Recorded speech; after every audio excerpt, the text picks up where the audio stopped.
อยู่ภายในและต่างประเทศในโลกา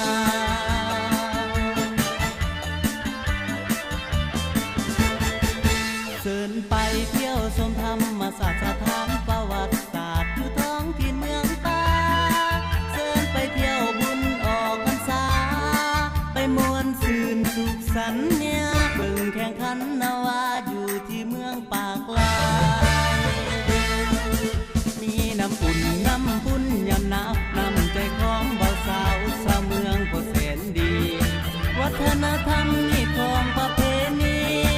สถานบูหานดอนฮอนสุขีผีตาคนก็มียามบุญพระเวสสันด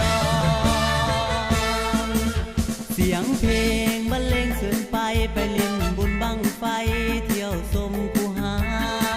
ทำพระแก้วทำนางผมหอมและทำพระบอนอยู่ที่เขตเมืองวาบุญปีใหม่เชิญไปเถิดนาประกอบส่วนมวลซื่นหันษาไปช่วยพัฒนาอยู่ที่เมืองปากลาย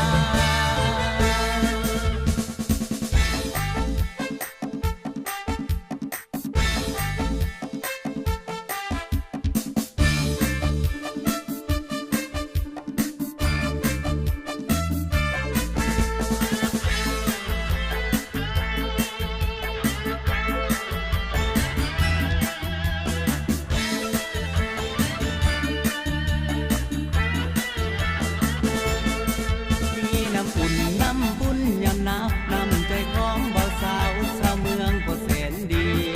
วัฒนธรรมนี่ของประเพณีสถานบูหานดอนฮอนสุขีผีตาคนก็มียามบุญพระเวสสันดรเสียงเพลงบรรเลงเสริญไปเล่นบุญบังไฟเที่ยวชมคูหาทำพระแก้วทำนางผมหอมและทำพระบอนอยู่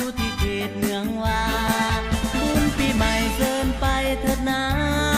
ประกอบส่วนมวลซื่นหันษาไปช่วยพัฒนาอยู่ที่เมืองปากลาย